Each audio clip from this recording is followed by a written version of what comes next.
Bonjour à tous, j'espère que vous allez bien. Aujourd'hui, on va se retrouver sur un petit sujet un peu personnel, un peu bilan sur mes années passées au Sénégal, parce que je vois beaucoup sur Internet des vidéos de personnes de la diaspora africaine qui parlent de leur retour en Afrique, qui parlent aussi du fait qu'ils se sentent pas forcément bien en Occident, qui se sentent déconnectés, déracinés, et qui soit pensent à un retour, soit ont fait leur retour, donc s'expriment sur les différences, sur les difficultés, sur les opportunités et tout. Mais quelque chose de beaucoup plus rare que j'ai vu, c'est le fait que les enfants des personnes de la diaspora quittent l'Occident pour venir justement s'installer en Afrique. Donc on va parler un peu de tout ça, parce que c'est un sujet qui est très différent. À première vue, on peut penser que être enfant de la diaspora, bah, c'est appartenir à la diaspora. Pour moi, c'est beaucoup plus compliqué que ça. Et c'est très peu documenté. En tout cas, j'ai pas vu beaucoup de témoignages. C'est vrai que je pense qu'on n'est pas tellement à avoir fait ce chemin-là, donc quitter là où on est né pour venir en Afrique, s'installer dans le pays de nos parents. Donc on va regarder ça en plusieurs points. Donc le premier point, ça va être sur ce terme justement de diaspora, parce que on parle de diaspora, on parle de personnes qui quittent un pays, qui quittent une culture, un lieu géographique, pour venir s'installer ailleurs et qui maintient des liens justement avec la terre d'origine. Donc on a les diasporas libanaises, asiatiques et tout et tout. Et quelque chose dont on ne parle pas forcément, c'est est-ce que les enfants de ces personnes se sentent appartenir à cette diaspora? Quel est leur lien, quelle est leur connexion réelle avec le pays d'origine de leurs parents finalement? Parce que c'est bien de dire que voilà, moi et mes parents sont sénégalais, donc moi aussi je suis sénégalais. C'est un peu voilà l'état d'esprit qu'on a quand on pense à sa situation, quand on n'a jamais vécu dans le pays de ses parents. On pense que c'est quasiment automatique. Moi, je l'ai un peu pensé et de se dire que voilà, bon bah on participe parfois à des événements culturels. Donc chez les Sénégalais, ça va être plutôt les daïras, voilà, ou les événements communautaires, les mariages, les baptêmes, où tu vas voir les tontons, les tatas, les cousins, les cousines, et ça fait un peu revivre l'esprit de communauté de la diaspora. Et dans ce lot-là, il y a nous autres enfants qui avons cette image un peu fantasmée, un peu rêvée, un peu idéalisée de nos pays d'origine, en se disant que bon bah peu importe le fait qu'on est né en Occident, bah en fait là le pays d'origine de nos parents c'est notre pays. Et c'est que en venant qu'on arrive peut-être à à se dissocier en tout cas de cette pensée. Moi c'est ce qui m'est arrivé dans le sens où les questions d'identité, ça m'a jamais trop posé question. Bon, peut-être à certains moments, mais beaucoup moins que d'autres parce que j'ai jamais vraiment subi de racisme direct. Donc j'ai été dans un milieu très mixte, voilà, grandi à Paris, très cosmopolite.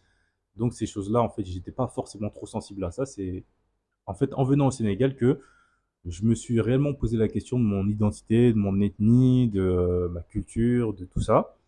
Et c'était un travail pas facile du tout. C'était très compliqué parce que bah, en fait ça revient un peu à une thématique de cette chaîne. Il fallait que je déconstruise en fait que je déconstruise pardon beaucoup d'idées préconçues, beaucoup de choses que j'avais en tête sur ce que j'étais, sur ma place au monde, sur mon rapport avec la France, mon pays de naissance, le pays où j'ai vécu, j'ai grandi, là où j'étais formé, et sur le Sénégal, le pays de ma mère, où il y avait toutes ces promesses, il y avait toutes ces idées, et il y avait toute cette tentation de se dire que ce pays-là était déjà acquis en fait. Et moi, je suis un cas un peu particulier dans le sens où j'ai quitté la France, Paris, milieu urbain cosmopolite, pour venir m'installer au Sénégal, mais pas à Dakar. Dakar, c'est un peu le réflexe premier des expatriés, des gens de la diaspora, de venir dans un coin qui ressemble à peu près, où au moins ils pourront perpétuer certaines habitudes, où ils pourront se connecter avec d'autres gens qui sont dans la même situation qu'eux. Moi, je suis venu m'installer directement dans les provinces, dans les régions où là, il y a que des Sénégalais. Sur les personnes que je connais depuis 4 ans ici, il y en a qu'une qui est dans la même situation que moi. Donc, enfant né à l'extérieur, mais qui a grandi à l'extérieur, mais qui est revenu, c'est une américaine. Mais d'autres personnes de mon cas, j'en connais pas, peut-être j'en aperçois. Mais personnellement, en fait, je pense qu'on est une minorité extrêmement faible, d'où l'importance, je pense, de mon témoignage. Et c'était une expérience, enfin, en tout cas, c'est une expérience qui est extrêmement bien, extrêmement bénéfique, que je regrette pas du tout, parce que je pars du principe que quand on veut s'installer dans un pays, il faut pouvoir se connecter au maximum avec les gens sur place. Et le fait que je me sois dit, bon, bah finalement, il faut que je sois au plus près aussi par rapport à mes convictions, par rapport à ce que je voulais faire, c'était une bonne chose parce que ça m'a permis de connaître beaucoup mieux le Sénégal et être dans un environnement très étranger à ce qu'on connaît, où quand tu arrives, en fait, moi, je parlais pas le Wolof, ça veut dire que j'étais tout seul, donc je devais me débrouiller avec mon petit français. Personne autour parlait vraiment français, donc tu vas chercher des courses pour manger ton petit déjeuner, ben, en fait, tu dois essayer de comprendre ce que l'a dit la personne. Tu dois aussi comprendre les codes culturels qui sont très différents, parce qu'il y a une manière de saluer qui prend un peu de temps. Voilà, il y a tout un tas de choses qu'il faut connaître, qu'il faut assimiler, et ça, c'est un peu un choc, c'est un peu difficile. Et ensuite, il y a la manière dont les gens vivent. Moi, ce qui me dérangeait beaucoup, et ce pourquoi je suis venu au Sénégal, c'était par rapport à la gestion des déchets. Et c'est ce sur quoi, en fait, j'ai orienté toutes mes études, tout mon projet professionnel jusqu'à mon arrivée. C'était de faire quelque chose pour cette question du déchet qui est omniprésente, qui est partout, où les gens vont prendre un petit verre de café en carton, vont boire, vont le jeter. Pareil pour les canettes, les sachets plastiques. Donc les déchets jonchent les rues et il y a ces gestes qui sont totalement étrangers, qui sont totalement choquants en fait pour quelqu'un comme moi qui avait l'habitude d'être dans un milieu où il y a des poubelles tous les 100 mètres, où même si tu n'as pas de poubelle, mais en fait tu vas garder le déchet sur toi jusqu'à pouvoir trouver un endroit où le jeter et tu vas pas t'amuser à jeter tout ça dans la nature comme ça. Donc il y a ça, il y a aussi les rapports sociaux qui sont très différents. Donc aller voir la famille, rencontrer mes oncles, mes tantes, rester au pays, mes grands-parents, mes cousins, toutes ces personnes que je ne connaissais pas, qui eux ont leurs propres mécanismes sociaux, leurs propres codes sociaux, et pour lesquels en fait j'avais un peu du mal. Donc ici, ce qui compte vraiment, c'est le contact régulier avec les gens, parler, peut-être envoyer un message toutes les semaines ou aller voir les personnes, discuter, même pour dire bonjour, boire le thé, ça c'est extrêmement important, c'est extrêmement valorisé. Mais c'est quelque chose avec lesquels j'avais beaucoup de mal, parce qu'en fait en Occident on a un rapport beaucoup plus privé, beaucoup plus intime avec nos proches. C'est-à-dire que faire des connaissances et aller se promener dans le quartier, dire bonjour aux gens, voilà, sympathiser, vraiment se lier d'amitié presque avec, disons, un caissier, un boutiquier ou quelqu'un qui travaille ou qui fréquente les mêmes lieux que nous, c'est pas quelque chose qu'on a l'habitude de faire en tant qu'occidentaux. Généralement, on a des cercles beaucoup plus restreints, mais des amitiés beaucoup plus intenses. Et ça, c'est quelque chose que j'ai vécu et qui est une très grosse différence qui est un peu difficile à accepter. C'est la quantité face à la qualité des interactions sociales. Ici, il y a une grande quantité d'interactions sociales, ce que j'aime beaucoup. C'est-à-dire que tu te sens partout à peu près chez toi, les gens vont t'accueillir, vont discuter avec toi, on va même t'offrir le repas, on peut t'offrir le café. Donc il y a vraiment beaucoup, beaucoup de sympathie entre les gens. Mais il ne faut pas s'attendre à avoir des relations très profondes non plus, dans le sens où on n'est pas forcément lié par les mêmes centres d'intérêt. Voilà, il y a aussi la quantité qui fait que bah, tu te disperses, parce que pour moi, le social, en fait, c'est comme une jauge, on a une jauge sociale, et si tu donnes 10 points de jauge à chaque personne, à 10 personnes, bah, tu arrives à 100, donc tu es plein. Alors qu'en Occident, bah, en fait, tu vas peut-être prendre 70 points de jauge et tu vas les mettre dans tes proches immédiats, dans deux ou trois personnes, et là, tu vas devoir en fait mécaniquement réduire ton nombre d'interactions sociales, mais tu vas investir beaucoup plus dans celles que tu as déjà. Et c'est le cas pour moi où les amis que j'avais en France, je les ai toujours. Donc je suis toujours lié à eux et tout et tout. Et jusqu'à présent, j'ai pas réussi à avoir. Si j'ai réussi à avoir en fait, mais en fait j'ai difficilement réussi à avoir de proximité aussi intense avec des personnes ici. Encore une fois, parce qu'il y a des questions culturelles, sociales, des différences, mais je pense je vais en parler dans cette vidéo. Donc il y a ces aspects-là. Après, bien sûr, il y a les aspects religieux, il y a les aspects travail, mon travail, la culture qui est un peu différente. Ici, c'est pas la performance, loin de là.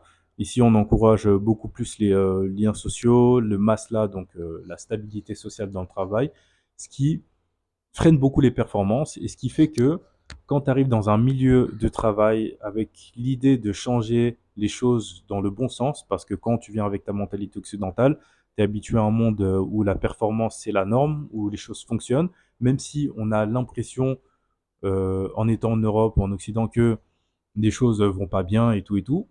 La réalité est que les choses fonctionnent. Si tu veux demain un document administratif, tu peux l'avoir dans 48 heures. Si demain tu veux retirer de l'argent à la banque, beaucoup d'argent, bah, tu peux le faire tout de suite, instantanément, peut-être en 5-10 minutes, alors qu'ici, ça prend beaucoup plus de temps pour des choses extrêmement simples. Et c'est là où on se dit que on a pris beaucoup de choses pour acquis en étant en Occident, alors que c'est vraiment des choses exceptionnelles. Par exemple, l'accès à l'eau, il y a des zones où il n'y a pas d'accès à l'eau. Là où j'habite, moi, il y a des forages qui sont censés fonctionner, pardon, mais depuis que je suis installé, ça fait depuis 8 mois, mais bien avant ça, en fait, depuis que je fais les travaux là où je suis, parce que là, c'est la maison que j'ai construite, eh ben, j'ai pas d'accès à l'eau sur un réseau de canalisation normal. Donc, ce que je fais, c'est qu'il y a des charretiers qui passent avec des bidons remplis d'eau, des bidons de 10-20 litres, et qui les vendent en fait. Donc, j'ai un gros barigot de 1000 litres et deux petits que je remplis régulièrement, que je fais remplir régulièrement pour avoir de l'eau. Donc, même pour se laver, donc c'est un peu traditionnel. Je vais prendre mon seau, je le remplis d'eau.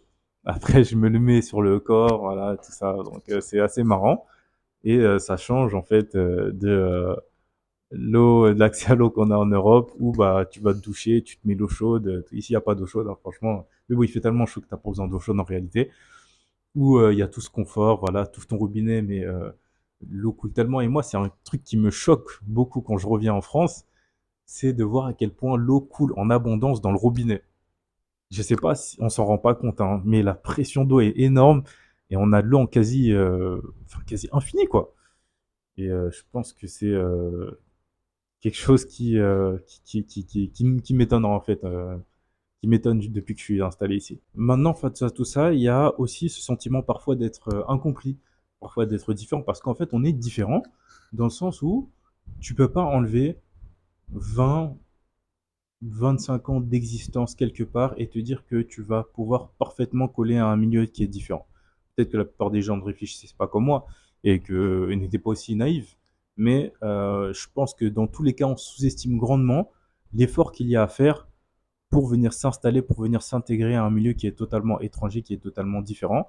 Raison pour laquelle les expatriés ou les personnes qui quittent leur pays d'origine donc reste en communauté. Ça va pour les Occidentaux qui viennent dans des pays comme en Afrique ou en Asie, mais ça vaut aussi pour les Africains qui vont en Occident, qui vont chercher les personnes qui leur ressemblent et qui se forment en communauté, voilà, qui vont vivre ensemble dans les mêmes quartiers, qui vont avoir les mêmes activités, au point où des gens vont dire que ah il y a comment ça le grand remplacement des trucs comme ça, alors que c'est juste une réalité humaine que de se dire qu'il faut, enfin, qu'on est beaucoup plus à l'aise avec les personnes qui nous ressemblent. À l'époque, il n'y avait pas tous ces problèmes, toutes ces questions, parce que quand tu arrivais dans un pays, en fait, il y avait beaucoup moins d'immigration et d'expatriation entre les pays. Donc, un Sénégalais qui venait s'installer en Occident avait peut-être une ou deux connaissances qu'il ne connaissait, qu'il n'avait pas, enfin, qui avait peut-être vu il y a longtemps. Voilà, en plus, il n'y avait pas Internet, il n'y avait pas les téléphones. Donc, tu avais peut-être tout simplement un papier avec une adresse. Et dès que tu arrives, en fait, tu dois trouver la personne. Moi, c'est ce que ma mère a vécu. Elle est arrivée en France et tout ce qu'elle avait, c'était un bout de papier avec une adresse. Donc, elle a quitté Paris, pris le train pour aller en Alsace, trouver des gens. La personne qu'elle cherchait n'était pas là. Donc, elle a trouvé d'autres Sénégalais, elle s'est débrouillée et tout et tout. Et ça, aujourd'hui, bah, en fait, c'est plus le cas parce qu'il y a l'instantanéité, il y a la connexion, donc on sait ce que font les gens, on sait où sont les gens. Et en termes d'adaptation culturelle, il y a beaucoup moins d'obligations du fait bah, de cette omniprésence de notre culture d'origine. Moi, si je veux me connecter à ma culture d'origine, qui est la culture française, bah, en fait, j'ai juste à allumer mon téléphone, je vais regarder des vidéos, des podcasts, voilà, des mangas. Moi, j'aime beaucoup les mangas, des commentateurs. Je vais parler avec mes amis. Donc, il y a ce lien culturel qui est presque toujours là finalement, même s'il n'est pas physique, il est là avec nous. Et à l'époque, en fait, les gens n'avaient pas ce luxe-là, n'avaient pas cette chance-là, étaient obligés de s'adapter. Donc, ce qui fait que en fait, c'est encore plus aliénant. Donc c'était encore plus compliqué. Donc aujourd'hui, nous, on a beaucoup plus de chance. Et pour revenir à notre sujet, donc le fait que nos parents de la diaspora aient quitté leur pays pour aller dans des pays étrangers, voilà, qu'ils aient dû recommencer presque tout à zéro, réapprendre, et qu'au final, en fait, ils aient toujours cette envie de retourner. Parce que si vous demandez à 90% des personnes nées à l'extérieur, il y a toujours cette envie de se dire, ok, bah on est en Europe, on gagne notre vie, voilà, mais on ne sent pas notre place, et on a envie de retourner là où on est. Et c'est dans ce discours que nous autres enfants, on entre en fait, on s'approprie quelque part, parfois en tout cas ce discours, en se disant que ah bah tiens nos parents se sentent pas bien, donc nous aussi logiquement en fait on pourrait rentrer quoi. Pourquoi on pourrait rentrer? Mais cette question même de retour, elle est très bizarre parce que comment tu peux rentrer dans un endroit que tu n'as jamais vraiment vécu?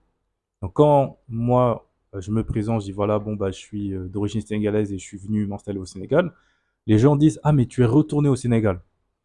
Mais je me dis mais comment est-ce que je peux retourner au Sénégal alors que j'ai jamais vécu avant maintenant? Avant j'y allais pour les vacances, peut-être que j'y suis resté pendant un an quand j'étais vraiment petit, quand j'avais 2 ans. Mais ça c'est une époque où tes souvenirs se forment pas et où bah en fait tu te construis pas en tant qu'individu dans une société, dans un contexte. Et cette question de retour en fait elle me dérange encore et ça pose vraiment question et ça amène beaucoup de confusion. Ce qui fait qu'il y a beaucoup de jeunes de la diaspora, enfin des enfants de la diaspora, qui, voyant en fait la situation en Occident se dégrader, se disent que bah tiens, bah moi si je vais aller vivre dans le pays de mes parents, on va retourner en Afrique, de toute façon ça nous saoule et tout.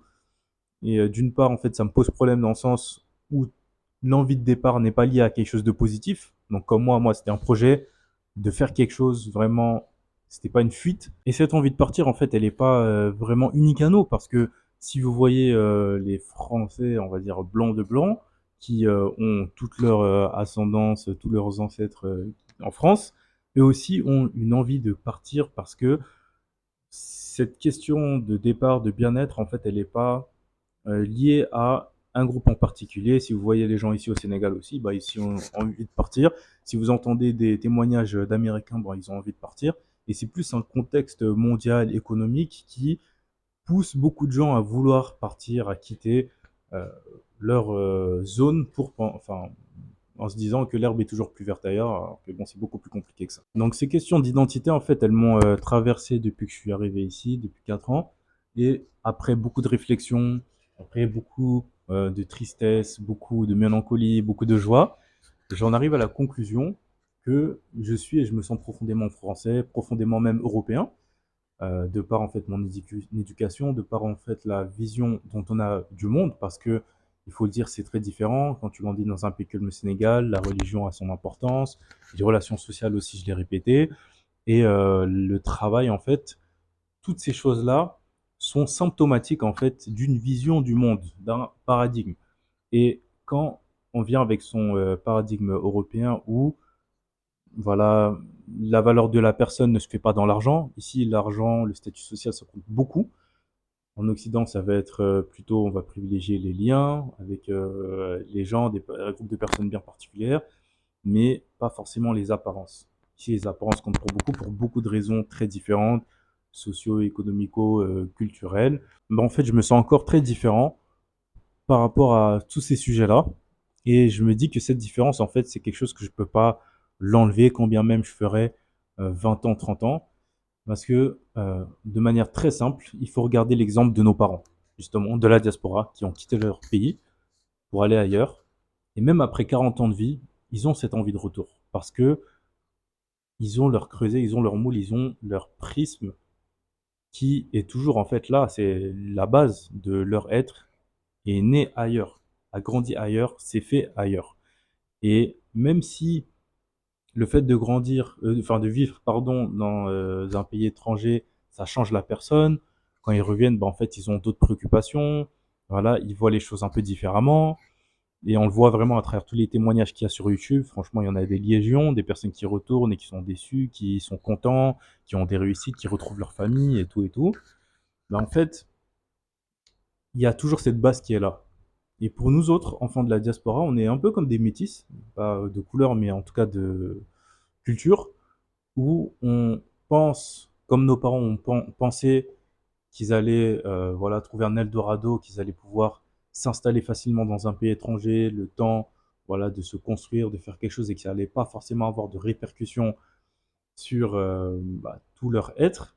En fait, nous non plus, en fait, on ne réalise pas déjà notre place au sein des sociétés dans lesquelles en fait on a grandi, dans lesquelles en fait on s'est fait, et on réalise pas non plus l'importance que ça a chez nous d'être de cette culture-là plutôt que de l'autre. Et on réalise pas non plus la difficulté qu'il y a de quitter l'endroit dans lequel on a grandi pour s'installer ailleurs, parce que c'est un processus très aliénant, très déchirant, très difficile. Et c'est pour ça que j'ai beaucoup de compassion aussi pour les personnes qui immigrent actuellement, parce que c'est des personnes qui vont typiquement rester peut-être bloquées dans des pays étrangers pendant 10 ans, 20 ans, 30 ans, qui devront porter le poids de leur famille restée au pays, qui, s'ils reviennent, vont subir beaucoup de moqueries, beaucoup voilà, de mauvaises paroles, voilà, parce qu'on va considérer que ce sont des échecs. Et ça, c'est quelque chose que nous autres enfants de la diaspora, on ne peut pas forcément vivre, qu'on ne va jamais vivre d'ailleurs, parce que nous, on n'a pas besoin de prendre en charge les personnes restées en Afrique, on n'a pas besoin de prendre en charge non plus des personnes restées en France, et on n'aura pas cette honte, on n'a pas cette honte sociale de se dire que ah, bah, on est parti, on a échoué parce qu'on est revenu. Et ici, la place de la personne dans le groupe, dans la communauté est extrêmement importante, contrairement à nous autres qui avons des mentalités très individualistes, où on le conformisme social, c'est une réalité certes, mais ça ne fait pas l'individu, c'est pas une obligation. Et l'inconformité sociale, c'est pas une mise à mort sociale en fait. Ici, il y a la mise à mort sociale des individus. Donc, dès que tu sors un peu du rang, bah, en fait, on peut te tuer socialement, on peut te mettre à l'écart, pardon. Et pour un Sénégalais, vivre ça, c'est pire que de se faire tuer en fait. Vraiment, un Sénégalais, c'est vraiment ça qu'il a au fond de lui, c'est l'esprit communautaire, c'est l'appartenance au groupe, à la famille, c'est les connexions avec le plus grand nombre. Et quand tu coupes ça, en fait, c'est comme si tu tuais le Sénégalais, quoi. Donc un Sénégalais va toujours avoir besoin de sa communauté autour de lui. Et c'est pour ça que j'ai beaucoup aussi de compassion pour nos parents qui sont restés à l'extérieur pendant longtemps, qui n'avaient pas WhatsApp, qui n'avaient pas tous ces trucs-là, comme on l'a aujourd'hui, et qui ont vécu des vies très difficiles, hein, très loin de chez eux. Et nous, bah, en fait, c'est quelque chose qu'on pourrait vivre, en fait, si on a un peu la naïveté de penser qu'on pourrait s'installer dans un pays étranger, qu'on pense connaître, qu'on pense, euh, dont on pense, voilà, faire partie et qui fait partie de nous, alors que c'est un processus différent. Il faut pas qu'on suive les idéaux, l'idéologie de nos parents, il faut qu'on reste lucide. Si on a envie de venir s'installer dans le pays d'origine de nos parents, on peut le faire. Moi, je l'encourage vivement parce que c'est une expérience humaine, euh, et développement personnel qui est tellement enrichissante, qui est beaucoup plus enrichissante que lire 1 million de livres, écouter 1 million de podcasts. Et on apprend beaucoup sur nous en étant dans un contexte totalement différent. On remet en question ce qu'on est, nos réflexes, notre manière d'être. Et en fait, c'est un potentiel d'évolution énorme. Mais il faut rester lucide et il faut comprendre qu'on ne peut pas se départir de ce qu'on est. Il ne faut pas qu'on devienne nos parents, dans le sens de quitter un endroit et finalement de mal vivre ou de vivre violemment la différence d'un endroit dont on pensait voilà, qu'on allait être bien accueilli et tout et tout. Au final, bon, bah, on voit qu'il y a beaucoup de différences. Mais pour savoir ça, pour comprendre ça, je pense qu'il faut venir vivre dans le pays d'origine de ses parents pour comprendre ça. Et c'est une expérience que je recommande à beaucoup de gens qui sont nés, qui ont grandi en France, qui sont d'origine même asiatique, peu importe, hein. Si vous avez un peu cette envie de partir, de voir un peu ce que c'est que de vivre dans le pays de vos parents, faites-le. Prenez 2 ou 3 ans. Si vous êtes jeune, faites-le. Franchement, c'est quelque chose que vous allez jamais regretter de votre vie. Moi, le fait que je sois au Sénégal, c'est quelque chose qui a beaucoup aidé dans ma vie. C'est peut-être l'une des meilleures décisions de ma vie. Mais ça ne veut pas dire que je vais rester ici toute ma vie non plus. Ça ne veut pas dire que je suis éternellement lié à là où je suis, que je vais toujours être là, que je vais toujours faire ce que je fais. Mais ça fait partie de moi maintenant, beaucoup plus qu'avant, et d'une manière dont je n'aurais jamais, en fait, imaginé, je l'aurais jamais imaginé. Et c'est vraiment formidable, hein. Même les personnes qui n'ont pas d'origine extérieure, le fait de vivre à l'étranger, c'est une expérience, voilà, qui est incroyable et que je recommande. Même si c'est pas fait pour tout le monde, je pense que la majorité des gens quand même se sentent mieux là où ils sont, là où ils ont grandi. Et c'est aussi pourquoi j'ai la ferme conviction que dans les enfants de la diaspora, parce que bon, on peut pas dire moi, je dirais pas la diaspora, je dirais les enfants de la diaspora comme moi, je pense que 95% vont rester là où ils sont. Parce que, bah, en fait, avec le temps, bah, tu as tes amis, tu as ton cercle social, tu as ton travail, tu as tes codes culturels, et tu te sens bien là où t'es, quoi. Même si c'est difficile, ça va être difficile pour tout le monde. Dans tous les cas, dans le monde entier, ça va être difficile partout.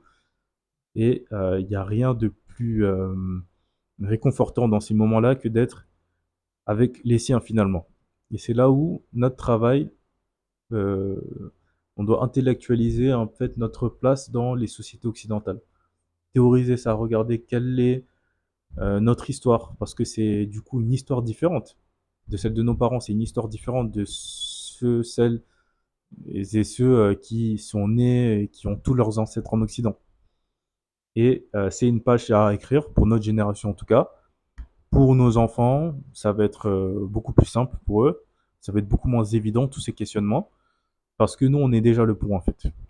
Et en étant le pont, on doit faire une synthèse ou un choix. Mais bon, ça c'est des réflexions peut-être pour plus tard. En tout cas, j'ai beaucoup parlé aujourd'hui. Peut-être que je ferai une autre vidéo et je pense que ça sera cette vidéo-là, ça sera un peu le début du bilan que je voulais faire au bout de 3 ans, mais que je fais que maintenant. Parce que bah, je suis plus à l'aise et j'ai bien fait d'attendre jusqu'à maintenant parce que j'ai appris encore beaucoup plus de choses en un an. Et je pense que on finit jamais d'apprendre quoi, c'est incroyable. En tout cas, je vous remercie beaucoup pour tous ceux qui ont pu regarder cette vidéo jusqu'à là. Je vous encourage à vous abonner, je vous souhaite une très bonne journée et à bientôt. Merci.